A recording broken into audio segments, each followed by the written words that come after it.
சின்ன மருமகளை அடுத்து என்ன நடக்க போகுது அப்படின்னு சொல்லி ப்ரெடிக்ஷனாக பார்க்கலாம் வாங்க. சேதுவோட பாட்டி இப்போ அதிரடியாக களத்தில் இறங்க போகிறாங்க. இப்போ சேதுவுக்கு இன்னைக்கு கல்யாணம் அப்படின்னு பாட்டிக்கு தெரிஞ்சிருச்சு. இந்த மாதிரி தருணத்தில் கரெக்டாக தமிழ்ச்செல்விக்கும் குழந்தை பிறந்துருச்சு.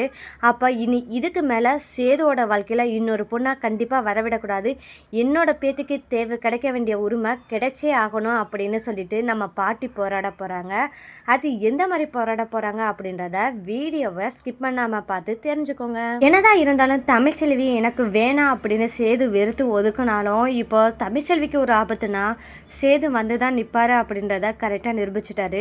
தமிழ்ச்செல்வியை நல்லபடியாக ஹாஸ்பிட்டலில் சேர்த்தது மட்டும் இல்லாமல் அவங்க குழந்தை பிறக்கிறதுக்காக எந்த அளவுக்கு உதவி செய்ய முடியுமோ அந்த அளவுக்கு உதவி செஞ்சுருக்காரு நம்ம சேது.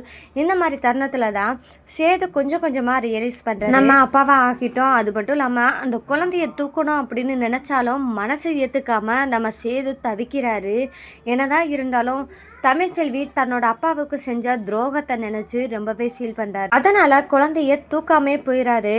இந்த மாதிரி தருணத்தில் நேராக மண்டபத்துக்கு கிளம்பி போகிறாங்க. ஏன்னா தன்னோட அப்பா காத்துக்கிட்டு இருக்காங்களே, அங்கே அவமானப்பட்டு போயிடுவாங்களே அப்படின்னு தான் நினச்சிட்டு சேது கிளம்பி மண்டபத்துக்கு போகிறாரு. அங்கே போனால் இதுதான் சாக்கா அப்படின்னு சொல்லிட்டு ஈஸ்வரி எப்படி இருந்தாவது ஐஸ்வர்யா கழுத்தில் தாலி கட்ட வச்சே ஆகணும் அப்படின்னு முடிவோடு இருக்காங்க ஈஸ்வரி. ஆனாலும் சேதுவோட அத்தையான சாவித்ரி இந்த கல்யாணத்தை கண்டிப்பாக நடக்கவே விடக்கூடாது அப்படின்னு சொல்லிட்டு பிளான் பண்ணி கரெக்டாக தன்னோட அண்ணனான ராஜாங்கத்திட்ட பேசுகிறாங்க. என்னன்னே, என்னதான் இருந்தாலும் தீட்டு தானே, பிள்ளை பிறந்திருக்கு. என்னதான் இருந்தாலும் அவளுக்கும் சேதுவுக்கும் ஒட்டு உறவு இல்லைனாலும் குழந்தை நம்ம குழந்தை நம்ம வாரிசு தானே. அப்படி இருக்கும்போது அது 30 செல்லணும்ல அப்படின்னு சொல்லி கேட்குறாங்க. சாவித்ரி சொன்னதை கேட்டதுமே ராஜாங்கம் மோகனா கிட்ட திரும்பி, என்ன மோகனா அமைதியாகவே இருக்க, உனக்கு தானே தெரியும் சாஸ்திர சம்பிரதாயமெல்லாம் அப்படின்னு சொல்லி கேட்குறாரு. இந்த மாதிரி தருணத்துலையும் ஈஸ்வரிக்கும் அது மட்டும் இல்லாமல் ஐஸ்வர்யாவோட அப்பா அம்மாவுக்கும் என்ன பிளான்னா, மாப்பிள்ளை வந்துட்டாரு, தயவு செஞ்சு நேரம் முடிஞ்சிச்சுன்னு இல்லாமல் சீக்கிரம் தாலி கட்ட சொல்லுங்கன்னு சொல்லிட்டு அவசரப்படுத்துகிறாங்க. இந்த இடத்துல மோகனா எதுவுமே பதில் சொல்ல முடியாமல் அமைதியாகவே இருக்காங்க. ஆனால் ஒரு கட்டத்தில் என்ன சொல்கிறாங்கன்னா, ஆமாங்க உண்மைதான், சாவித்திரி சொல்கிறதும் உண்மைதான், என்னதான் இருந்தாலும் தமிழ்ச்செல்வி எனக்கு புருஷன் வேணாம் அப்படின்னு சொல்லி அத்துவிட்டாலும் அது நம்ம குழந்தை தானங்க, நம்ம வீட்டு வாரிசு தானங்க. அப்போ 30 செல்லணும் அப்படின்றதுல தப்பே கிடையாதுங்க. வீட்டு கழியாமவும் கோயில் குளத்துக்கு போகக்கூடாதுன்னு சொல்கிறதுக்கும் இதுதாங்க காரணம். அதனால இந்த கல்யாணத்தை இதோட நிப்பாட்டில அப்படின்னு சொல்லிட்டு மோகனா சொல்கிறாங்க. அப்போதான் ஈஸ்வரி சொல்கிறாங்க, என்னக்கா இப்படி பேசுகிறீங்க, நம்ம தான் தமிழ்ச்செல்வி அத்து விட்டதுக்கு அப்புறம் அந்த பிள்ளை வயிற்றுல பிறக்கிற குழந்தையெல்லாம் எப்படி நம்ம வீட்டு வாரிசாகும் அப்படின்னு ஈஸ்வரி கேட்குறாங்க. அந்த குழந்தைக்கும் நம்ம சேதுக்கும் எந்த சம்மந்தமே கிடையாது, நீங்கள் அதையும் இதையும் முடிச்சு போடுறீங்க அப்படின்னு சொல்லிட்டு மோகனாட்ட கேட்குறாங்க ஈஸ்வரி. இந்த மாதிரி பேசிட்டு, ஐயா சேது இங்கே பாருப்பா, மனசாட்சி தொட்டு சொல்லு, மணமேடை வரைக்கும் ஐஸ்வர்யா வந்துட்டா, இந்த இடத்துல நீ தாலி கட்டாமல் போனேன்னா அந்த பொண்ணு வாழ்க்கையை பாரு, அந்த பொண்ணோட நிலைமை எப்படின்னு யோசிச்சு பாரியா சேது அப்படின்னு சொல்லி கேட்குறாங்க ஈஸ்வரி. அது மட்டும் இல்லாமல் ராஜாங்கத்திட்டையும் பேசுகிறாங்க ஈஸ்வரி. மாமா நீங்களே யோசிச்சு பாருங்கள் ஒரு பொண்ணோட வாழ்க்கையை பற்றி அப்படின்னு சொல்லி கேட்க, அப்போ ராஜாங்கம், இப்போ என்னோட முடிவு இல்லைம்மா ஈஸ்வரி, எல்லாமே சேதுவோட முடிவில் தான் இருக்குது அப்படின்னு ராஜாங்கம் சொல்லிடுறாரு. அப்போ திரும்பவும் ஈஸ்வரி கஞ்சாடையால் ஐஸ்வர்யா கிட்ட என்ன சொல்கிறாங்கன்னா, சேதுக்கிட்ட நீ தான் பேசணும் அப்படின்னு சொல்லி கஞ்சாடை காமிக்கிறாங்க. இதை பார்த்ததுமே ஐஸ்வர்யா சரி அப்படின்னு சொல்லிட்டு, சேது மாமா என்ன மாமா என்னை பற்றி யோசிக்கவே மாட்டேங்கிறீங்க, இவ்வளோ தூரத்துக்கு வந்துட்டு என்னோட நிலைமையை யோசிங்க மாமா, என்னை கல்யாணம் பண்ணிக்கோங்க, இல்லைன்னா நான் கண்டிப்பாக உயிரோடு இருக்க மாட்டேன் அப்படின்னு சொல்லிட்டு ஐஸ்வர்யா மிரட்டுறாங்க. இந்த மாதிரி தருணத்தில் தான் என்ன பண்ணுறதுன்னு தெரியாமல் சேது முழிச்சுக்கிட்டு இருக்காங்க. ஆனால் சேதுவோட மனசில் என்ன இருக்குன்னா, எப்படி இருந்தாவது இந்த கல்யாணம் நடக்கக்கூடாது, என்னோட குழந்தைக்காகவாது நான் வாழணும் அப்படின்னு சொல்லிட்டு சேது நினைக்கிறாரு. இந்த மாதிரி நேரத்தில் தான் நம்ம தமிழ்ச்செல்விக்கு ரெட்டை குழந்தைன்னு ஏற்கனவே நம்ம எல்லாருக்கும் தெரிஞ்சதில் இதில் முதல்ல பிறந்த குழந்தை ஆண் குழந்தைன்னு மட்டும்தான் சேதுவுக்கு தெரியும். அதனால் பாட்டி என்ன பண்ணுறாங்க, சேது மற்றும் தமிழ்ச்செல்விக்கு பிறந்த முதல் குழந்தையான ஆண் குழந்தைய என்ன பண்ணுறாங்கன்னா, பாட்டி தமிழ்ச்செல்வியோட அப்பாட்ட இருந்து என்னோட கொள்ளுப்பேரனா நானும் கொஞ்சம் நேரம் கொஞ்சிக்கிறேனே அப்படின்னு சொல்லிட்டு கொஞ்சிற மாதிரி வாங்கிக்கிறாங்க. ஆனால் இதுதான் சாக்கு அப்படின்னு சொல்லிட்டு பாட்டி விறுவிறுன்னு அந்த குழந்தைய தூக்கிட்டு கிளம்பி ஆட்டோவில் போகிறாங்க. அவங்க எங்கே போய் கரெக்டாக நிற்கிறாங்கன்னா மண்டபத்துக்கு கரெக்டாக போகிறாங்க. இந்த மாதிரி நேரத்தில் தான் ஐஸ்வர்யா என்னை கல்யாணம் பண்ணிங்க மாமா அப்படின்னு சொல்லிட்டு சேதுக்கிட்ட கெஞ்சவும், சேது என்ன பண்ணுறதுன்னு தெரியாமல் முழிச்சுக்கிட்டு இருக்கிற நிலைமையில தான் நம்ம கரெக்டாக பாட்டி என்ட்ரி கொடுக்குறாங்க.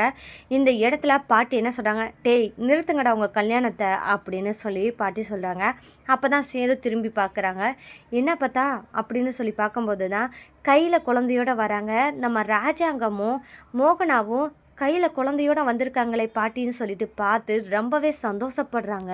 இந்த இடத்துல தான் சேது அப்பத்தா அப்படின்னு சொல்லி கூப்பிடும்போது தான் அந்த இடத்துல பாட்டி என்ன சொல்கிறாங்கன்னா, நிறுத்துடா, உனக்கும் எனக்கும் எந்த உறவும் இல்லை, ஆனால் இந்த குழந்தைக்கும் உனக்குன்னு ஒரு உறவு இருக்குது, அந்த உறவுக்கான அர்த்தத்தை நீ தான் கொண்டு வரணும் அப்படின்னு சொல்லி பாட்டி சொல்கிறாங்க.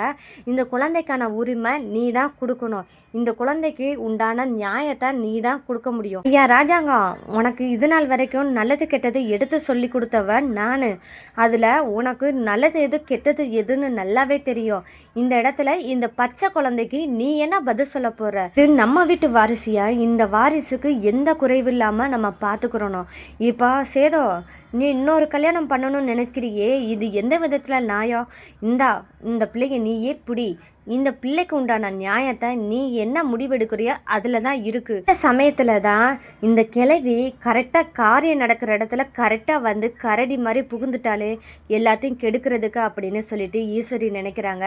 இந்த இடத்துல தான் இங்கே பாருங்கத்த, எல்லாம் நல்ல விதமாக நடந்துட்டு இருக்கும்போது யார் பிள்ளைய வந்து யாருக்கு வந்து வாரிசுன்னு சொல்லிக்கிட்டு வரீங்க? அதுதான் தமிழ்ச்செல்விக்கும் சேதுக்கும் ஒன்றும் இல்லைன்னு சொல்லி அத்து விட்டாச்சுல்ல, இப்போ குழந்தைய வச்சு உறவாட வரீங்களா அப்படின்னு சொல்லி ஈஸ்வரி கேட்க, அப்போ தான் பாட்டி என்ன சொல்கிறாங்கன்னா, இங்கே பாருடி, நிறுத்து ஈஸ்வரி, அவளுக்கும் இவனுக்கும் சம்மந்தம் இல்லைன்னு போகலாம், ஆனால் இந்த குழந்தைக்கும் அவனுக்கும் சம்மந்தம் இருக்குது. நீ என்னடி சொல்கிறது? இது எங்கள் வீட்டு வாரிசு, நீ இதில் தலையிடாத அப்படின்னு சொல்லி பாட்டி சொல்லிடுறாங்க.